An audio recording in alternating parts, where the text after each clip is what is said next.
16절의 말씀입니다. 제가 가진 성경으로는 신약성경 353쪽쯤에 있습니다. 오늘의 성경 말씀은 야고보서 1장 9절에서 16절의 말씀입니다.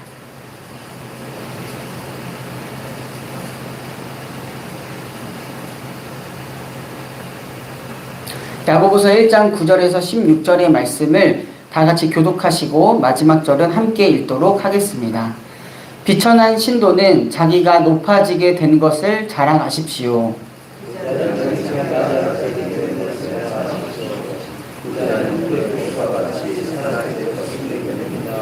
해가 떠서 뜨거운 열을 뿜으면 풀은 마르고 꽃은 떨어져서 그 아름다운 모습은 사라집니다. 이와 같이 부자도 자기 일에 골몰하는 동안에 시들어 버립니다.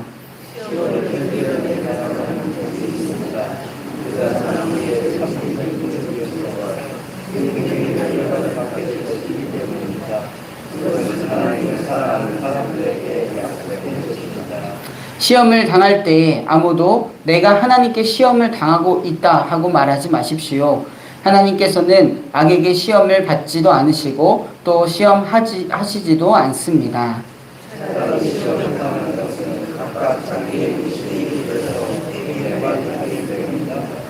욕심이 잉태하면 죄를 낳고 죄가 자라면 죽음을 낳습니다. 나의 사랑하는 형제 자매 여러분 속지 마십시오. 아멘. 네, 오늘도 하나님을 사모하여 이 자리에 있는 모든 우리 정릉의 성도님들을 주님의 이름으로 환영하고 축복합니다. 밤낮으로 참 바람이 이제 선선합니다.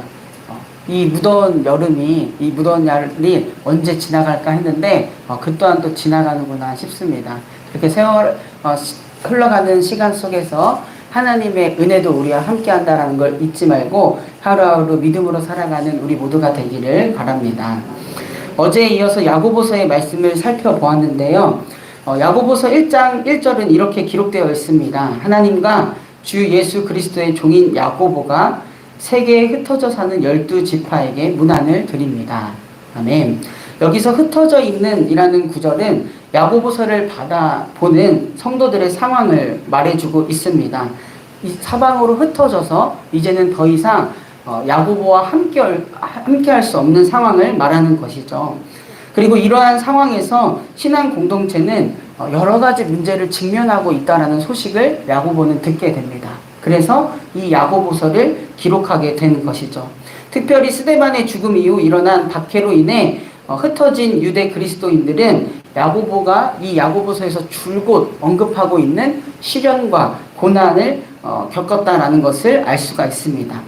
이러한 배경을 두고서 야고보서는 무엇보다 신앙 공동체 내에서 이러한 실질적인 문제를 겪었을 때 어떻게 믿음으로 살아낼 것인지, 그리고 믿음으로 가진 자로서 우리가 직면한 문제를 어떻게 극복해 나갈 것인지를 말해주고 있습니다. 야고보는 이 서신을 통해 핍박의 외부적인 요소보다 오히려 신앙 공동체 내에서 생겨나는 문제들에 더 많은 관심을 기울입니다. 오늘 본문도 그것을 언급하고 있죠.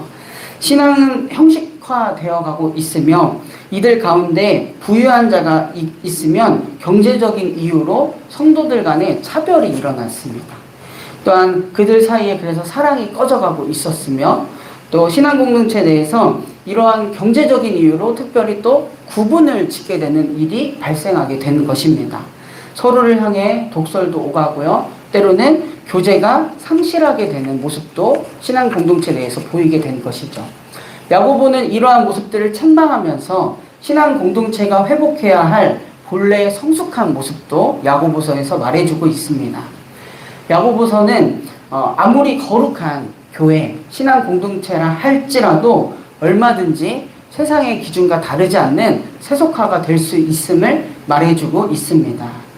오늘 야고보서를 접하는 우리는요, 이와 동일한 일이 우리 모두에게 일어날 수 있다라는 경고로 받아들이고 경각심을 가지고 경계하는 모습을 가져야 하겠습니다. 오늘 본문에서도 야고보는 신앙 공동체 내에서 특별히 경제적인 이유로 차별하는 모습을 언급합니다. 이러한 문제에 대해서 어떻게 접근해야 되는지를 말해주고 있는데요. 그리고 또한 여러 시험과 유혹 속에서 믿는 자로서 어떠한 입장을 가져야 할지 두 가지를 언급하고 있습니다. 이 모두는 신앙 공동체가 보다 건강하게 서기를 바라는 마음, 보다 주님께서 기뻐하는 공동체가 되기를 바라는 마음에서 비롯되었습니다. 먼저 오늘 본문을 통해서 야고보는 신앙 공동체 내에 빈부격차로 인한 차별이 있어서는 안 된다라고 말하고 있습니다. 신앙 공동체 내에 사람을 판단하는 기준이 그 사람이 가진 재물이 되어서는 안 된다라는 것을 말해주고 있죠. 저는 이러한 모습이 우리 인간의 하나의 좀 어두운 면을, 그런 본성을 꼬집는다라고 생각을 합니다. 우리 인간은 부유한 사람과 가난한 사람을 대하는 태도와 행동이 일반적으로 다르기 마련입니다. 일반적으로 가난한 사람을 없이 여기는 경향이 크고요. 그 다음에 부유한 사람은 떠받드는 모습을 가지고 있습니다. 야고보는 이렇게 경제적인 형편으로 사람을 구분짓는 모습이 신앙 공동체 내에도 있음을 지적하며 믿는 자로서 어떠한 입장을 가져야 하는지를 오늘 본문을 통해서 말해주고 있습니다. 이렇게 기록되어 있습니다. 비천한 자는, 가난한 성도는 자기가 높아진 것을 자랑해야 하고, 부유한 성도는, 부자는 자기가 낮아진 것을 자랑해야 합니다. 상대적으로 가난한 성도는 부가 하나님께 아무런 의미가 없음을 기뻐해야 합니다.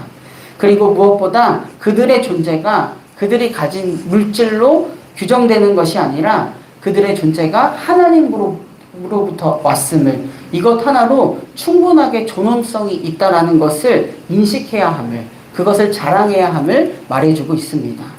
또한 부유한 성도들은 쉽게 사라질 수 있는 재물이 하나님께 아무런 의미가 없음을 인식해야 함을 말해주고 있습니다.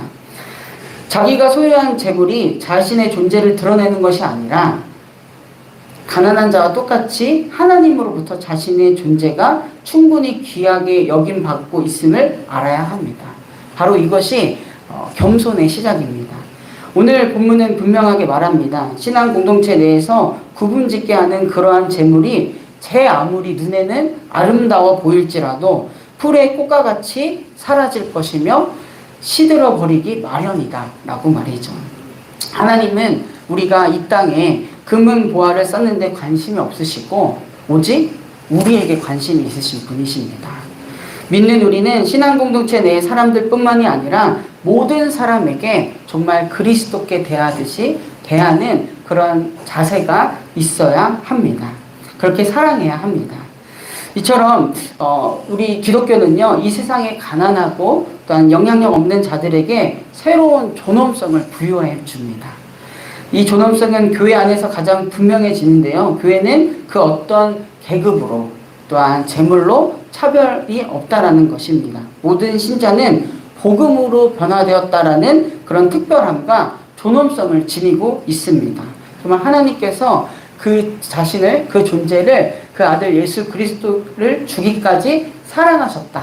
그 이유 하나로 충분한 존엄성을 가졌다라는 것입니다. 우리의 사회적, 경제적 상황이 어떻든 간에 야고보는 그것을 넘어 또한 세속화된 시각을 벗어버리고 하나님 안에서 정말로 중요한 것을 바라보게 되고 추구하게 되고 그래서 관계하기를 바랬던 것입니다. 무엇보다 성도는 예수 그리스도를 소유함으로 충분하고 만족한 자들입니다. 예수 그리스도를 알면 진정한 삶의 목적과 이유를 알게 되며 또한 그로부터 자신의 존엄성이 생기게 됩니다. 사도 바울은 이와 같은 맥락에서 다음과 같은 고백을 하는데요. 빌립보서 4장 11절과 13절의 말씀입니다. 내가 궁핍해서 이렇게 말하는 것이 아닙니다. 나는 어떤 처지에서도 스스로 만족하는 법을 배웠습니다. 나는 비천하게 살 줄도 알고 풍족하게 살 줄도 압니다. 배부르거나 굶주리거나 풍족하거나 궁핍하거나 그 어떤 경우에도 적응할 수 있는 비결을 배웠습니다. 나에게 능력 주시는 분 안에서 나는 모든 것을 할 수 있습니다. 아멘. 이 바울의 고백이 우리의 고백이 되길 원합니다. 고린도후서 6장 10절에는 또 이렇게 기록되어 있습니다. 근심하는 사람 같으나 항상 기뻐하고 가난한 사람 같으나 많은 사람을 부유하게 하고 아무것도 가지지 않은 사람 같으나 모든 것을 가진 사람입니다. 아멘. 이러한 그리스도인의 정체성을 좀 잘 설명해 주는 것 같습니다. 가난한 사람 같으나 많은 사람을 부유하게 하고 아무것도 가지지 않은 것 같으나 모든 것을 가진 사람입니다. 이러한 인식이 있을 때 정말 신앙 공동체 내 안에서 물질로 경제적인 이유로 사람을 구분짓는 일은 없을 것입니다. 또한 오늘 본문에서 한 가지 더 언급하는 점은 욕심으로 비롯된 시험을 견뎌내라는 것입니다. 사람은 누구나 욕심을 가지고 있습니다. 저희 집 이제 막 돌이 지난 쌍둥이만 봐도요, 누구나 욕심을 가지고 있다는 것을 알 수 있습니다. 그 자그마한 생명이 누구를 닮았는지 먹을 것을 주어도 꼭 양손에 쥐고 있어야 울지 않습니다. 그만큼 사람은 욕심을 가진 존재죠. 오늘 본문에서 욕심과 시험에 대해서 분명히 말해주고 있습니다. 14절을 보면 자기 욕심이라고 표현되어 있는데요. 육체를 가진 사람은 누구나 각자 이 욕심으로부터 시험을 받는다는 것을 알 수가 있습니다. 즉 시험은 하나님으로부터 오는 경우도 있지만 죄성을 가진 각 사람의 내면으로부터 온다라는 것을 오늘 본문은 말해주고 있습니다. 사람들은 흔히 이 유혹과 시험을 향해 자기 자신을 개방할 때, 자기 자신을 드러낼 때 죄를 짓게 됩니다. 또 저희 아이들 얘기를 하는데 저희 아들이 치아에 좋지 않은 사탕이나 음료를 막 먹고 싶을 때 밥을 먹고 먹으라고 하거나 또한 먹지 못하게 하면 이렇게 이야기합니다. 딱 한 번만. 그리고 갖고만 있을게요. 근데요, 어느 순간 보면 그 딱 한 번이 한 번으로 안 됩니다. 그리고 갖고만 있겠다라는 말은 어느 순간 자기 입에 들어가고 있습니다. 그런 것처럼 우리가 욕심을 갖고만 있다라면, 딱 한 번만이라는 생각을 갖고만 있다라면 그게 어느새 죄를 낳게 되고 그 죄가 자라기 마련입니다. 우리는 이에 대해서 분명히 경계해야 합니다. 야고보는 이 점을 말해주고 있습니다. 이를 경계하기 위해서 우리는 어떻게 해야 될까? 무엇보다 우리의 시선을 돌려야 합니다. 당장의 나를 달콤하게 할, 내 기분을 좋게 할, 나를 만족하게 할 그 무언가의 유혹거리를 선택하는 것이 아니라 주님을 사랑하는 자들에게 약속하신 생명의 면류관을 바라보는 것입니다. 선택의 순간순간마다 그 생명의 면류관을 바라보며 선택하는 것입니다. 우승한 선수들에게 그 면류관, 월계관을 씌워주듯이 하나님은 그분을 위해 인내하며 역경을 이겨낸 자들에게 생명의 면류관을 주시는 분입니다. 오늘 야고보는 그것을 말해주고 있죠. 이 면류관을 얻기 위해서는 때때로 절제해야 합니다. 올림픽이 이제 끝난 지 얼마 안 됐는데요. 올림픽 메달리스트가 그 메달을 얻기 위해서는요, 우리가 생각하는 것 이상으로 포기하고 절제합니다. 고린도전서 9장 25절은 이렇게 기록되어 있습니다. 경기에 나서는 사람은 모든 일에 절제를 합니다. 그런데 그들은 썩어 없어질 월계관을 얻으려고 절제하는 것이지만 우리는 썩지 않을 월계관을 얻으려고 하는 것입니다. 정말 믿는 자들이 썩지 않을 생명의 면류관을 얻기 위해서 때로는 견디고 또 절제하는 모습이 필요함을, 그것 또한 믿음임을 말해주고 있는 것이죠. 하나님을 위해 사는 사람들이 왜 여전히 유혹에 직면하고 있는지 때때로는 의아해할 때가 있습니다. 그러나 분명하게 알아야 할 사실은 하나님을 위해 사는 삶, 또 주님과 동행하는 삶을 살고자 하는 삶이기에 더 많은 유혹이 있다는 것입니다. 그렇지 않은 사람들은 이에 대한 인식조차 없겠죠. 하나님이 죄를 짓도록 부추기는 분이 아니라고 오늘 야고보는 말해주고 있죠. 때로는 하나님은 사람을 시험하시지만 죄를 짓도록 깨어 유혹하지는 않으십니다. 하나님은 시험을 통해 우리의 믿음을 단련하시고 또한 그분을 더욱 의지하도록 도우시는 분이 바로 우리 하나님이십니다. 고린도전서 10장 13절을 보면 이렇게 기록되어 있습니다. 여러분은 사람이 흔히 겪는 시련 밖에 다른 시련을 당한 적이 없습니다. 하나님은 신실하십니다. 여러분이 감당할 수 있는 능력 이상으로 시련을 겪는 것을 하나님은 허락하지 않으십니다. 하나님께서는 시련과 함께 그것을 벗어날 길도 마련해 주셔서 여러분이 그 시련을 견뎌낼 수 있게 해 주십니다. 아멘. 믿는 자들에게 시련을 허락해 주시는 이유, 또한 감당할 만한 시련을 허락해 주신다라는 것, 그리고 그것을 벗어날 길을 하나님께서는 마련해 주신다라는 것, 이에 대한 신뢰가 있을 때 우리는 믿음의 여정을 계속해서 이어나갈 수 있을 것입니다. 말씀을 정리합니다. 신앙 공동체 내에서도요, 여러 문제가 발생할 수 있고요, 때로는 그것을 직면할 때가 있습니다.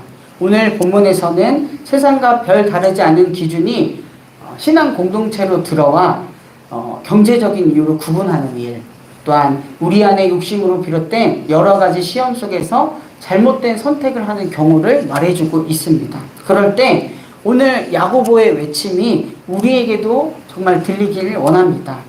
신앙 공동체 안에서 경제적인 이유가 사람을 구분하는 요소가 되어서는 절대로 안 됩니다.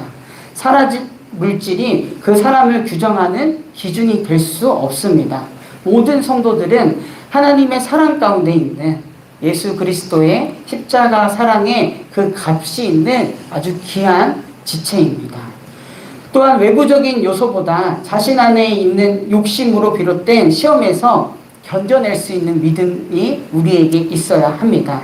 이 믿음은 무엇보다 하나님을 사랑하는 자들에게 약속된 생명의 면류관을 바라봄으로 지닐 수가 있습니다. 우리 사랑하는 정릉의 모든 성도님들, 세상의 기준을 교회로 가져오고 유혹에 끌려서 신앙 공동체를 허무는 사람이 아니라 정말 허락된 지체들을 그리스도의 사랑으로 사랑하고 생명의 면류관을 바라보며 신앙 공동체의 덕이 되며 또한 신앙 공동체를 더욱 든든히 세우게 되는 이 시간 우리 모두가 되기를 간절히 바랍니다. 오늘 본문의 마지막 표현을 빌려 마무리합니다. 사랑하는 정릉의 성도님들, 속지 마십시오. 하나님께서는 사랑하는 자들에게 약속하신 생명의 면류관, 그것만을 자랑하는 우리 모두가 되기를 바랍니다. 제가 기도하고 말씀 마치도록 하겠습니다. 사랑하는 주님, 주님께서 몸소 살게 하신 지체, 공동체를 내 몸과 같이 사랑하는 우리 정릉의 모든 성도들 되게 하여 주시옵소서. 그 어떤 것으로도 지체를 재단하지 않게 하시고 함께 그리스도의 몸을 이루는 것에 감사하며 사랑하며 살게 하소서. 세상을 살다 보면 세상의 기준들이 우리의 기준이 될 때가 있습니다. 그럴 때마다 말씀으로 우리를 깨우쳐 주시고 주님을 사랑하는 자들에게 약속된 생명의 면류관을 바라보며 살아가는 우리 정릉의 모든 성도들 되게 하여 주시옵소서. 날이 지날수록 그리스도의 몸된 공동체를 더욱 선명하게 드러내는 우리 정릉교회가 되게 하여 주시옵소서. 평화의 왕이신 주님, 이 시간 세계와 열방을 위해 계속해서 중보합니다. 여전히 전쟁과 분열로 인하여 신음하고 있는 이 세계를 긍휼히 여겨 주시옵소서. 더 이상 무고한 생명이 희생당하지 않게 하시고 이에 대해서 무뎌지지 않고 더욱 깨어 열방의 평안을 위해 기도하는 우리가 되게 하여 주시옵소서. 이 나라와 민족을 위해 기도할 때 나라와 민족이 마주하고 있는 여러 사건과 사고, 문제 앞에서 우리는 하나님 앞에 무릎 꿇고 기도할 수밖에 없습니다. 이 민족을 다시 세우시고 일하시는 하나님을 더욱 의지하는 우리가 되게 하여 주시옵소서. 몸과 마음, 영혼이 아픈 환우들이 있습니다. 병으로 인하여 지치는 마음을 주님께서 기억하여 주시고 병상 중에서도 함께 하시는 주님의 은혜, 세임을 허락하시는 주님의 은혜를 경험하게 하여 주시옵소서. 무더운 여름이 언제 끝날까 싶었는데 이른 아침과 밤 선선한 바람을 맞으며 시간이 여지없이 흘러감을 느낍니다. 때마다 계절마다 일하시는 하나님 앞에 보다 겸손하게 살아가는 우리가 되게 하여 주시옵소서. 오늘은 금요일입니다. 한 주간의 삶을 마무리하며 하나님 앞에 나와 기도하는 시간을 갖습니다. 찾는 발걸음마다 복되게 하시고 하나님의 평강이 머무는 삶 되도록 축복하여 주시옵소서. 기도할 때 기도를 통하여 응답하시는 하나님을 경험하게 하시고 기도를 통하여 일하시는 하나님을 경험하는 시간 되게 하여 주시옵소서. 이 시간 또한 하나님께 예물 드린 손길 있습니다. 주님 이 손길을 기억하여 주시고 무엇보다 하늘의 보화를 쌓는 일에 정말 마음을 드리는 이 삶을 축복하여 주시옵소서. 드려진 예물 또한 이 땅에 하나님 나라를 위해 귀하게 쓰임받게 하여 주시옵소서. 이 시간 각자의 기도의 제목을 가지고 하나님께 나아왔습니다. 기도를 통하여 하나님 뜻 알게 하시고 그 뜻에 따라 살아가는 한날 되도록 인도하여 주시옵소서. 이 모든 말씀 지금도 살아계셔서 우리 가운데 함께 하시는 우리 구주 예수 그리스도의 이름으로 간절히 기도드립니다. 아멘. 하늘에 계신 우리 아버지여, 이름이 거룩히 여김을 받으시오며 나라가 임하시오며 뜻이 하늘에서 이루어진 것 같이 땅에서도 이루어지이다. 오늘 우리에게 일용할 양식을 주시옵고 우리가 우리에게 죄 지은 자를 사하여 준 것 같이 우리 죄를 사하여 주시옵고 우리를 시험에 들게 하지 마시옵고 다만 악에서 구하시옵소서. 나라와 권세와 영광이 아버지께 영원히 있사옵나이다. 아멘.